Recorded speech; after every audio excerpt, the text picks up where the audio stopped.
J'espère que tu vas bien. Aujourd'hui, on se retrouve pour mon point lecture du mois de février qui aurait dû sortir la semaine dernière. Mais bon, je suis tombée malade, tout ça, donc ça ne sort que maintenant.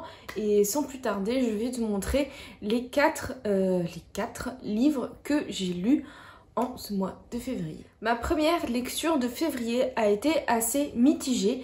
Il s'agit du tome 2 de Six of Crows, donc de Leigh Bardugo, La Cité corrompue, ici dans l'édition Livre de poche. C'est donc un tome 2, je ne vais pas te faire de résumé, mais comme d'habitude, tu retrouveras les résumés des tomes 1 dans la barre d'infos. On retrouve donc tous les personnages qu'on avait découverts dans le tome 1, et autant j'ai encore une fois bien aimé les personnages, l'histoire en soi est vraiment pas mal. L'histoire qui monte des coups, des casses, etc. c'est plutôt pas mal. Par contre, c'est long, c'est extrêmement long. Il y a énormément de lenteur, de description, de retour en arrière qui font perdre du temps alors que c'est souvent des informations qu'on a déjà, des éléments qu'on a déjà saisis avant et qui sont juste là, détaillés dans le moindre détail. Et du coup, ça fait perdre du temps, on perd en rythme, ça casse le rythme. Et franchement, dans ces passages-là, je me suis ennuyée. Il y a certains passages d'ailleurs que j'ai un peu lus en diagonale vite fait parce que ça n'apportait rien de spécial à l'histoire, ça n'apportait rien de spécial au développement des personnages. Donc moi ça m'a franchement ennuyée. Il est gros, mais franchement pour vraiment pas grand chose. Ce côté-là, j'ai pas accroché du tout, j'ai pas aimé. Et certains personnages aussi ne m'ont toujours pas intéressée. Kaz et Inej, je suis désolée, surtout pour Inej parce que je crois qu'elle est la favorite de beaucoup de personnes. Mais Kaz et Inej, je n'y arrive pas. Je les trouve insupportables, autant l'un que l'autre. Donc voilà, autant j'ai adoré Jesper, j'ai adoré Willan, j'ai adoré le couple de Nina et Mathias. Voilà, mais Kaz et Inej, ça l'a pas du tout fait, malheureusement, je ne sais pas. Mais voilà, en tout cas, je suis contente quand même d'avoir lu cette duologie. Ça n'apporte pas grand chose à l'histoire de Grisha, en soi, et je ne pense pas que ça apportera grand chose à l'histoire de Nikolai, donc King of Scars. Nikolai d'ailleurs qu'on aperçoit dans le tome 2, et ça, un des meilleurs passages du roman. Mais voilà, pour moi au final Six of Crows c'est assez mitigé. Autant Grisha, le rythme coulait, c'était dynamique, il se passait des choses, mais là j'ai trouvé que autant dans le tome 1 et dans le tome 2 qu'il y avait des longueurs qui ne servaient à rien et qui desservaient le récit et que c'était dommage. Voilà, Six of Crows, bonne lecture, mais franchement sans plus. Ma deuxième lecture de février par contre là a été une excellente lecture. Je ne l'ai pas qualifiée de coup de cœur parce que ce n'est pas un roman fictionnel. C'est un témoignage. Il s'agit de Une famille pas comme les autres de Francine et Patrick Viola qui sont donc les fondateurs du zoo refuge de la Tanière. Je t'en ai déjà parlé d'ailleurs, il me semble, dans une de mes précédentes vidéos, dans mon book haul, je pense dernier, où je te présentais ce livre justement. Donc le zoo de la refuge de la Tanière, c'est un refuge plus qu'un zoo. C'est un refuge pour tous les animaux qui ont eu une vie pas très sympathique. Donc des animaux de cirque dont les propriétaires se séparent, des animaux de laboratoire, des animaux qui ont été maltraités et qui sont issus de saisies judiciaires.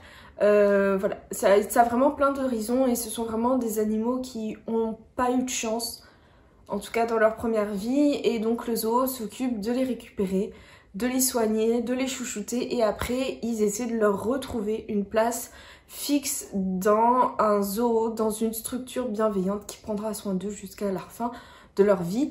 Et donc dans ce livre là, il nous présente un peu vite fait leur parcours à eux et surtout toute l'histoire de certains de leurs pensionnaires. Donc on a vraiment voilà un éléphant, on a une chamelle, un écureuil, très drôle le passage sur l'écureuil, j'ai adoré, un petit vison aussi, c'est tenace le vison.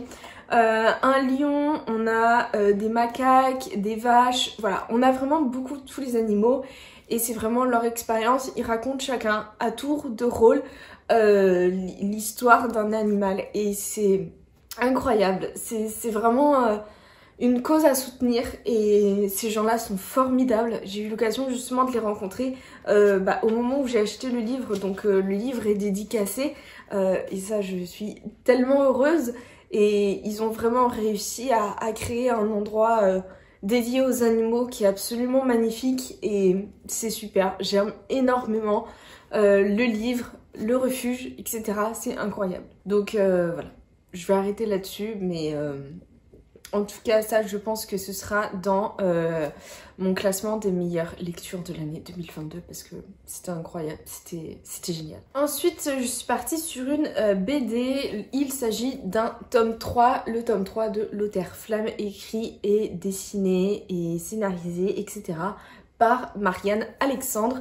Et tu peux le voir déjà à la couverture, elle a un univers graphique absolument magnifique. Ici, c'est un univers de fantasy, c'est de la BD jeunesse aussi. J'aime énormément cette histoire, les personnages sont très touchants, très mignons. Ce sont des enfants qui se retrouvent embarqués dans une aventure qui les dépasse complètement.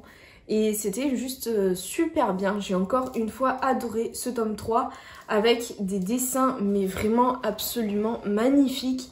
J'espère que tu vois bien là. Et c'est vraiment superbe, ces dessins. J'adore son univers graphique. Je la suis sur Instagram aussi et les dessins qu'elle publie, c'est juste magnifique. J'adore. Je suis hyper fan de son travail et l'histoire est vraiment très sympa aussi, bien construite, avec pas mal de rebondissements aussi. J'ai trop hâte maintenant d'avoir le tome 4. J'espère qu'il sortira bientôt. Et on finit aussi par une excellente lecture. Il s'agit de La fileuse d'argent de Naomi Novik, ici dans l'édition France Loisirs, mais je crois que c'est sorti en grand format aux éditions Pygmalion. C'est de la fantaisie adulte où on suit plusieurs femmes qui évoluent toutes dans le même univers et qui évidemment à un moment vont se retrouver. On a Myriam qui est fille de prêteur et qui reprend l'affaire en main et qui la fait fructuer au point qu'elle dit qu'elle peut transformer l'argent en or. On a Irina qui est fille de noble, fille d'un duc. Et elle se retrouve embarquée dans des intrigues politiques, mariée de force, etc. Et on a aussi Vanda qui est une fille pauvre, malheureuse, qui se fait battre par son père, sa mère est morte. Et elle se retrouve à essayer de devoir survivre avec ses deux frères. Tout ça est embarqué dans un univers où l'hiver est plus ou moins permanent maintenant et extrêmement difficile à vivre. Et cet hiver, il est incarné par un peuple qui s'appelle les Stariks, qui sont l'incarnation vivante de l'hiver et qui n'ont qu'un seul but, faire perdurer cet hiver. Et on va suivre tout ça, tous ces personnages dans cet univers et c'est juste incroyable. L'univers est parfait, est très bien construit et très bien maîtrisé. Il n'y a aucune fausse note de ce côté-là. C'est vraiment très bien structuré. On comprend facilement, rapidement de quoi il s'agit. Le système de magie est très intéressant. La magie est assez mystérieuse. On n'a pas trop d'explications sur comment elle fonctionne, depuis quand elle est là, qui peut la maîtriser, etc. Mais c'est juste génial et on est plongé à fond dans l'hiver. On est à fond dans cette ambiance hivernale. C'est vraiment une lecture à lire en hiver sous un plaid avec une bonne boisson chaude, que ce soit un chocolat chaud, un thé chaud, un café chaud. Et à être bien et à se plonger là dans cet hiver glacial et très sombre. Et l'autre point fort, et je pense que c'est le plus gros point fort de ce livre, ce sont les héroïnes. Les héroïnes, elles sont juste incroyables. Incroyablement intelligentes, incroyablement indépendantes, incroyablement rusées, incroyablement courageuses.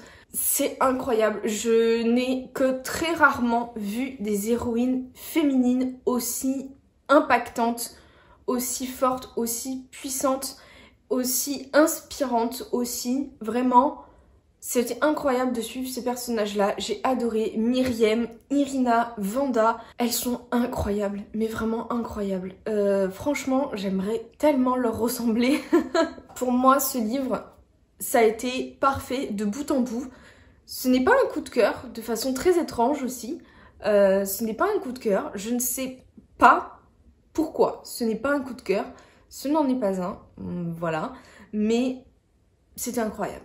Voilà, cette lecture était parfaite de bout en bout, il n'y avait aucune fausse note. J'ai adoré et vraiment je te le recommande vraiment si tu as envie d'hiver. Bon là le printemps et l'été arrivent, mais si l'hiver te manque, lis ce roman-là et tu seras en hiver. Là c'est sûr et certain. Et voilà, c'était incroyable et franchement je comprends pourquoi j'entends autant parler de cette autrice, de Naomi Novik, parce qu'elle a une plume, une façon de construire son univers, de construire ses personnages qui est juste incroyable. Et c'est génial. Et c'est aussi extrêmement addictif. Il y a vraiment des passages où c'est pas possible de lâcher le livre parce qu'il se passe des trucs auxquels on ne s'attend absolument pas. Et c'est génial. Et j'ai adoré, vraiment, j'ai adoré. C'était une superbe découverte. Et maintenant, j'ai qu'une hâte, c'est de découvrir d'autres livres de cette autrice. Donc voilà déjà pour mes lectures de février. Il n'y en a pas eu tant que ça. Après, c'est un petit mois aussi. Hein, mais au final, je n'ai lu que 3 livres romans et une BD. Donc c'est pas énorme. Et je pense qu'en février, en mars, ce sera plus ou moins la même chose. Parce que là, je suis dans une belle bricasse aussi, que j'aime bien, mais bon, il faut du temps pour la lire. Donc voilà, n'hésite pas à dire dans les commentaires ce que tu as pensé de cette vidéo, si elle t'a plu ou pas, s'il y a des livres que tu as lus aussi, ton avis dessus, et si tu as eu des coups de cœur aussi en ce mois de février, n'hésite pas à les partager, et n'hésite pas aussi à aimer la vidéo, à laisser un petit commentaire, à t'abonner à la chaîne aussi, ça fait toujours plaisir. Moi je vais te laisser là, je te souhaite de très bonnes lectures, des bisous.